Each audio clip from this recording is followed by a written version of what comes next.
Nigeria is a very, very dangerous country to live in, not just... Hello and what's up, guys? In this video, a top northern elder from the Arewa Consultative Forum has made a shocking statement that is now sparking serious debate across Nigeria. He boldly declared, Nigeria is now a very dangerous country to live in. Yes, you heard that right. This respected elder didn't hold back. As he exposed what he described as the total failure of leadership in tackling insecurity across the country. And what's even more shocking, he warned that this same failure is exactly why it's becoming easy for outsiders to label Nigeria as a country where systemic genocide is happening. According to him, there is a growing international campaign, especially from some Christian groups and American lawmakers, accusing Nigeria of carrying out genocide against Christians. He revealed that these groups have been taking these complaints to global platforms, from the United States Congress to major international organizations, demanding sanctions and actions against Nigeria. He admitted that some of these campaigns have even led to US sanctions in the past, but he insists that the truth is being twisted. In his words, there is no such thing as genocide against Christians in Nigeria. Still, he warned that the country's leadership is giving room for these accusations because insecurity has gotten completely out of hand. He explained that Nigerians, both Muslims and Christians, are dying every day. Bandits, insurgents, kidnappers, none of them care about religion. Criminals now kill without discrimination. And because of this, he said the world now sees Nigeria as unsafe, unstable, and dangerous. The elder said it is not enough for lawmakers to travel to America to defend Nigeria's image. He challenged them to fix the problem back home. He said our leadership must stop the blame game and work with the executive arm to truly secure the lives of both Christians and Muslims. Then came his most chilling line, and this is the part that has got everyone talking. He said, Nigeria is a very, very dangerous country to live in, not just for Christians, but for Muslims too. According to him, if our leaders don't wake up and deal with insecurity properly, Nigeria will continue to be seen as a failed state, a country that cannot even protect its own citizens. His message was clear: no one is safe, not the rich, not the poor, not Muslims, not Christians, and until the government acts decisively, the whole country remains vulnerable. Guys, this statement has left many Nigerians in shock. Some say he's only telling the bitter truth, while others believe his words might further damage Nigeria's image internationally. But one thing is sure, the tension around insecurity and leadership failure in Nigeria has been brought to the global stage once again. Guys, I will let you watch this video for yourself so you can see exactly what I'm talking about. Also, don't forget to like, share, and subscribe to this channel if you haven't already done so. Take a look, guys, and remember to share your thoughts after watching. The upsurge in the campaign to paint Nigeria in a negative light under allegations that there is a systemic genocide against Christians in this country is very serious, and it should be taken seriously by the Nigerian government. Clearly, we've had instances in the past where Christian groups or people claiming to represent Christian interests in Nigeria have gone to various fora, principally in the US, but they've gone to other international regulatory institutions to complain about what they consider selective persecution of Christians in the country, and demanding that some decisive action is taken against Nigeria. And on one or two occasions, we have been sanctioned by the US. Now, in the last few weeks, the campaign appears to have reached a new tempo, from TV hosts to legislators to senators to the Secretary of State. There appears to be a concerted campaign to reinforce the fact that in Nigeria, Christian life is in danger. And it's in danger principally because Islamist groups or Muslims or whoever is targeting Christians, and that the world should do something about it. This is the kind of campaign that should be taken in all seriousness, and its context should be understood. By all means, if people are interested in protecting the interests and rights of Christians in this country, we will not quarrel with them.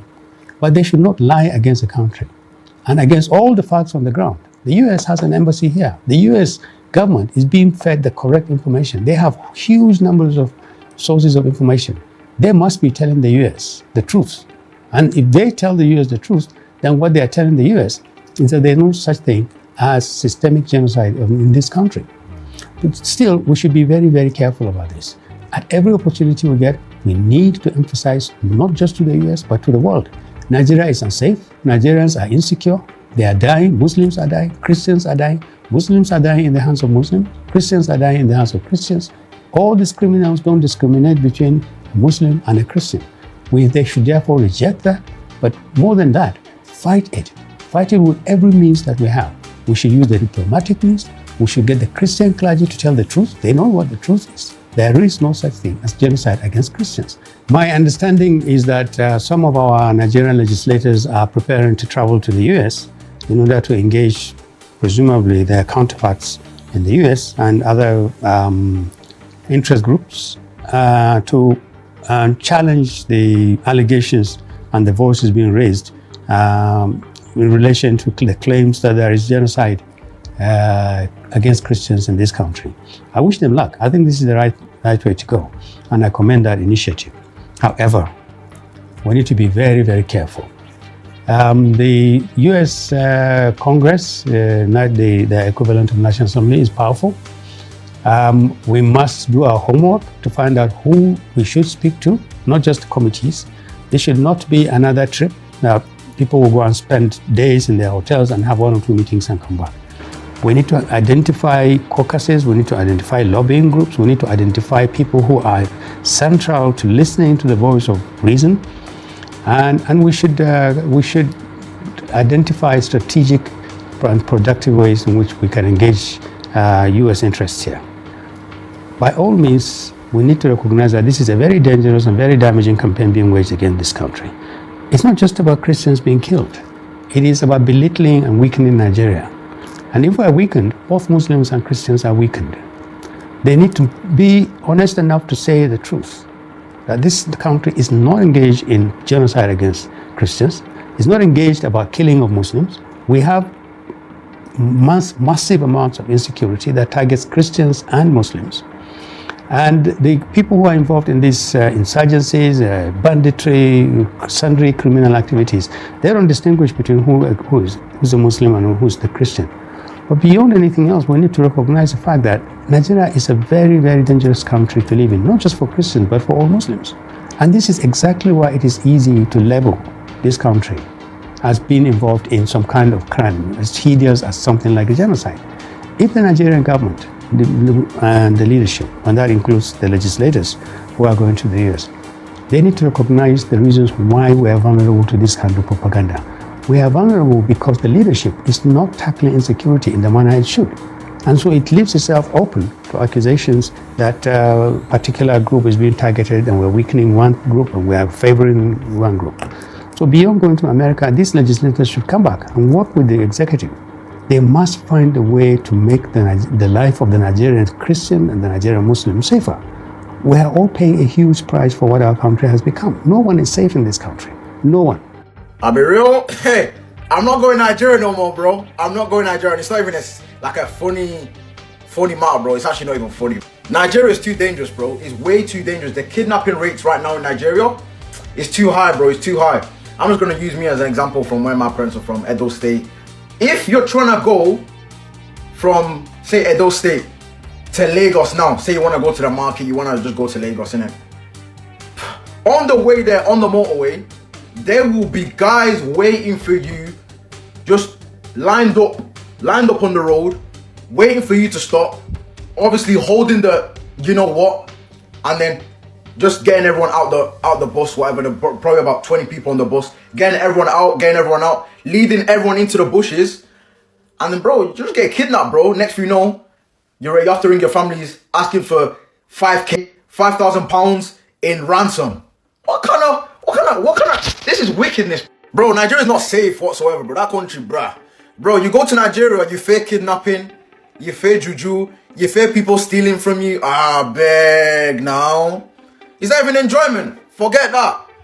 Imagine you're trying to go back. Just come from Europe or wherever you're coming from.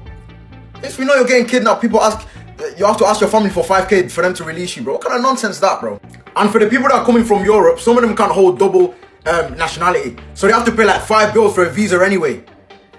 So you're paying 5 bills for a visa, you're getting feared of getting kidnapped, fear of juju, fear of people stealing from you. And let me even tell you what I think about this kidnapping stuff going on in Nigeria, yeah? I'm telling you, some of your family members, that if you're a victim of this, your family members, some of them might have even planned this. I'm telling you, the people that are picking you from the airport to go to whatever village or town you're from in Nigeria, they're working with the kidnappers, bro. These drivers are working with the kidnappers 100%. The police don't even want to get involved, bro. Pah! That country is so corrupt. I'm done. In the African nation of Nigeria, millions of Christians are persecuted by Islamic terror groups. The Nigerian government is doing very little to stop the attacks. Well, now religious freedom advocates, including one member of the U.S. Congress, are taking action. CBN's Kelly Wright has this look at the crisis. On this very day, 210 persons were slaughtered in one night, in less than 24 hours. The video from the Father's Day massacre includes graphic images of people being burned alive, families attacked, and homes destroyed in Yelawata, Nigeria. That very day, it was raining, so Fulani herdsmen, they invaded the community and claimed so many lives. Around 12 midnight, we started having calls from Yelawata that the Fulanis have come and they are killing, burning. Friday night, I was sleeping in my house. See my house there. I come here, they shoot gun. Later, they come, they break the house where my brother is sleeping here with his children. Thereby, they come, they kill people. They were breaking the house. Say, Allah Akbar, Allah Akbar, Allah Akbar. These first-hand accounts gathered by Truth Nigeria journalists describe the ongoing atrocities in a terror campaign to eradicate Nigeria's Christians. Judge Saul, filmmaker and missionary, the organizer of equipping the persecuted, highlighted this documentary as a way to sound the alarm.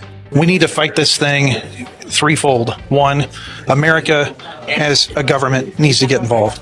With a very little, I'm talking very little of our resources. If we just did the very little bit of push an aggressive foreign policy, throw some sanctions, whatever it takes, I think we can put a significant dent in this and put a stop to this. U.S. Representative Chris Smith of New Jersey, who has traveled to many dangerous areas in Nigeria, has introduced a resolution in Congress to help stop attacks fueled by religious hatred. There has been an exponential increase in attacks on Christians and some Muslims, but Christians in particular. Protestants, evangelicals, Catholics, they're firebombing their churches. The Fulani are killing them with absolute impunity. We've called on the government in Abuja and the president several times to do what governments do, law enforcement, use the military if you have to, but stop this genocide and do it now. The resolution points to Nigeria's government's apparent open border policy that allows almost free access to the country. Fulani militants and ISIS-linked extremist groups from neighboring countries take advantage of this policy to carry out mass murder, rape, and kidnappings. We're also calling on President Trump to reissue, which he did in his first term, the designation of country of particular concern. And that then gives the president wide latitude to impose sanctions. It's an excellent bill when it's used properly.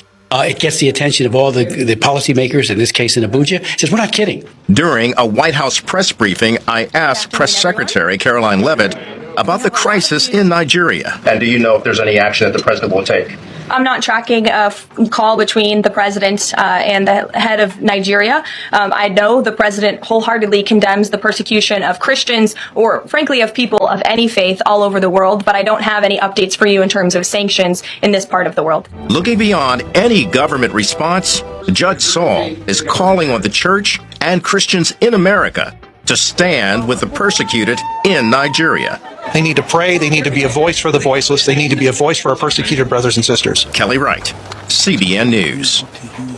Well, whatever pressure we can put on the Nigerian government, we need to put it on the Nigerian government. They're the one responsible for the safety of their own citizens, and to let these armed groups have sort of free reign in the northern part of Nigeria makes no sense. And I don't understand that these sort of continual struggles coming out of Nigeria. You need to establish law and order in your own country. You can't have your women, your girls kidnapped. You can't have people murdered in the streets. You can't have these churches burned to the ground. All of that is happening, and it's happening on their watch. So whatever we can do as United States citizens to petition our government and to support this bill in Congress, and then move on the administration and the State Department to do the very necessary work of saying, look, it's time for you to stand up for your own people. It's time for you to protect Nigerians. So let's do our part, and hopefully the government there will respond and do